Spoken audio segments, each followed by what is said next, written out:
Good evening, you're watching the news from the Sultanate of Oman television. First, the headlines. Syrian army says it had deployed forces to Manbij in the northwest Syria. A memorandum of understanding is signed to establish a joint program in the field of research and innovation cooperation. And Oman National Transport Company, Municipality, launches new internal public transportation routes in the wilayas of Sahar and Salalah.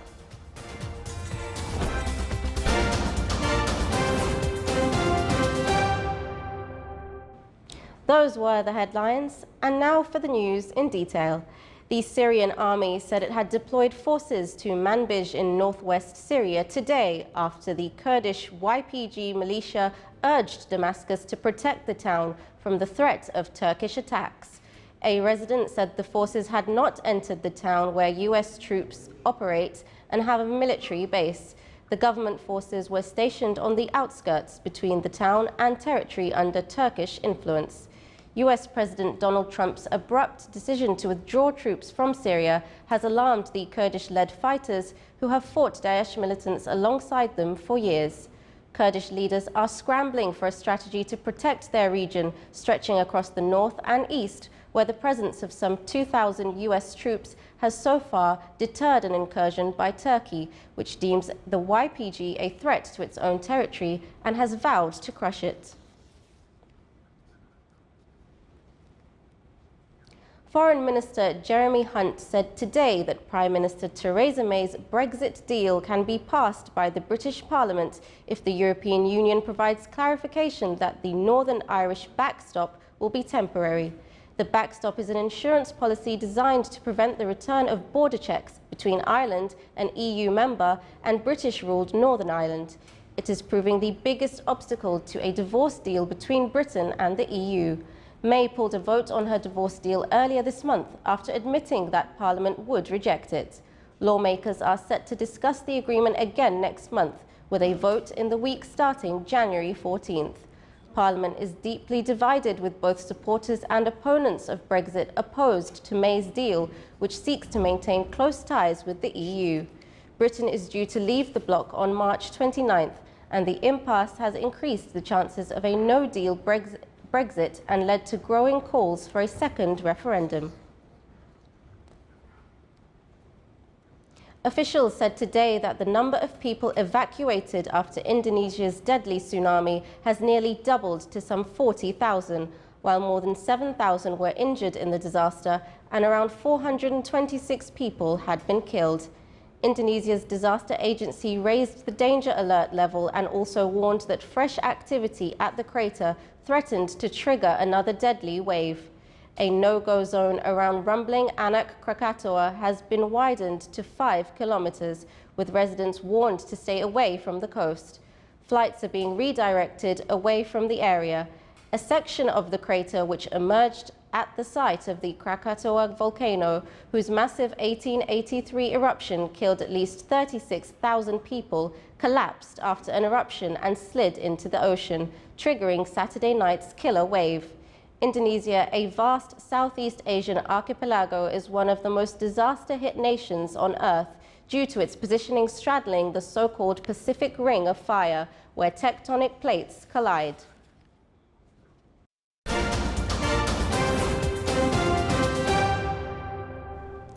Innovation Development Oman Holding and Sultan Qaboos University signed a memorandum of understanding to establish a joint program in the field of research and innovation cooperation. The memorandum states that the company identifies the possible innovation opportunities and evaluates the effectiveness of its investment in the Sultanate. The memorandum will highlight projects with prominent possibilities in the innovation sector and entrepreneurship. It will also pave the way for advanced products, which will change the healthcare, energy, and agriculture sectors. The Advisory Board for SQU College of Education discussed during its meeting the research proposal for the teacher preparation program in the Sultanate of Oman, in accordance with the national performance indicators and international standards. The Council also reviewed collaborative mechanisms with UNESCO through partnership with the National Committee for Education, Culture and Sciences. UNESCO has developed an electronic Arabic forum to enhance teachers' skills in education. Besides this, the joint committee between Sultan Qaboos University and Institute of Public Administration convened their first meeting to review matters previously discussed in the coordination meetings. Oman National Transport Company Municipality launched new internal public transportation routes today in the wilayas of Sohar and Salalah as part of its strategic plan to expand its scope of services. The company commissioned a new line of public transportation buses in Sohar and Salalah, targeting strategic locations like ports, airports, health institutions and shopping districts. It is worth mentioning that Municipality public buses are equipped with free Wi-Fi services and their routes pass through many key locations in the wilaya.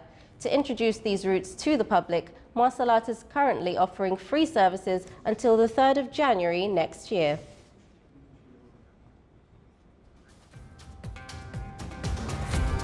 Still to come in our news bulletin. Yak herders lead a harsh life in the mountainous region of Kyrgyzstan.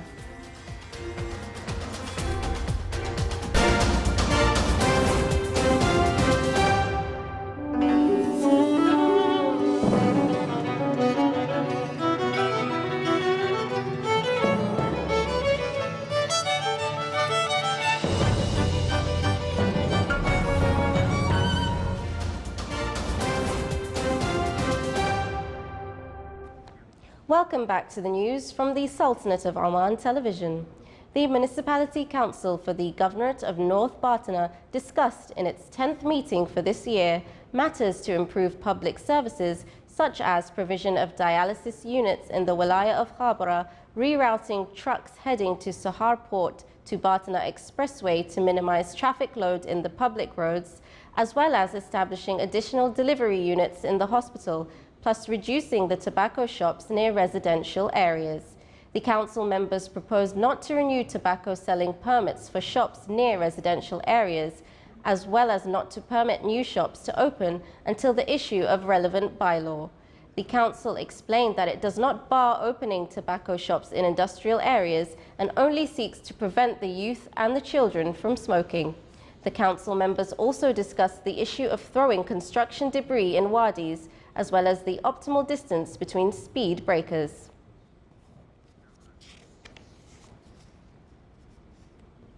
The Omani Women Association in the Wilaya of Dhaka held a ceremony to celebrate the World Volunteer Day.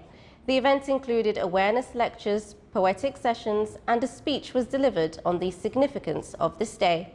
The event witnessed a wide participation from the members of the community and some officials. During the ceremony, the bodies that contribute and support voluntary work were also honored.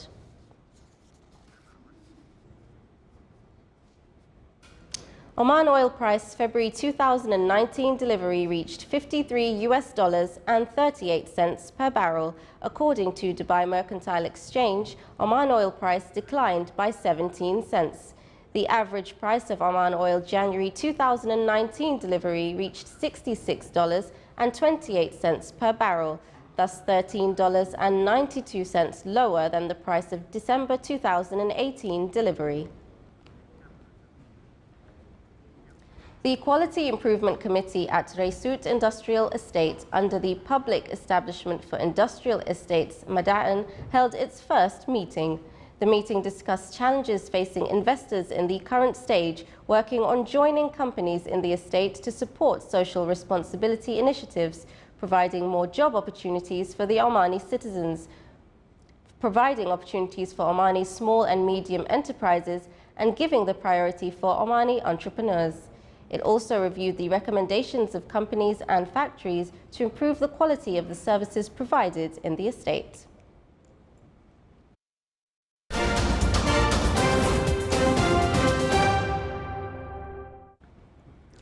Little plant and animal life adapts to the harsh and unforgiving environment of Kyrgyzstan's mountain ranges. Shrubs dot the slopes between perpetually snow-covered mountaintops, and often frozen rivers and lakes. The austere environment is ideal for the hardy yak and for the sparse population of those regions, the only source of livelihood. A seasoned yak herder and his wife use almost every aspect of the yak for survival. Apart from the meat provided by the mammals, their manure is a source of fuel for cooking and heat. Yaks do not produce very much milk, but whatever is extracted from them is dense enough to be made into butter that provides for the couple throughout the year. The couple left 5 children in the care of her mother in their native village of Barton in 2012. The yak meat is steadily growing in popularity as consumers are enticed by the unpolluted environment in which yaks are reared. An average yak sells for about 280 soms, which is around $4 US.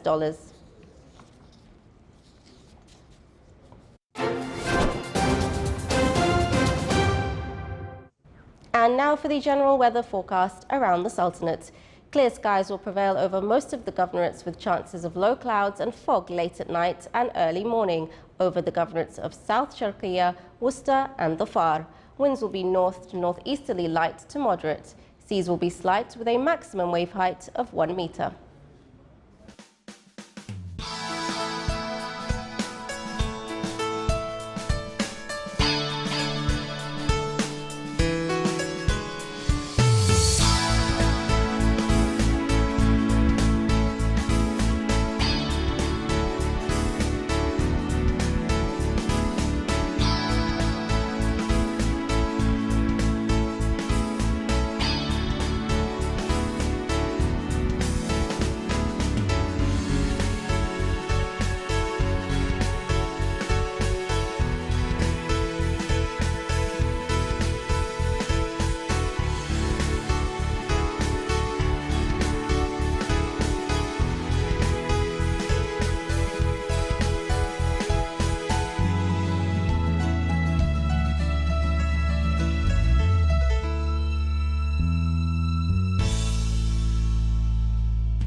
This is the Sultanate of Oman television. Before we end tonight's bulletin, here are the main points once again. Syrian army says it had deployed forces to Manbij in northwest Syria.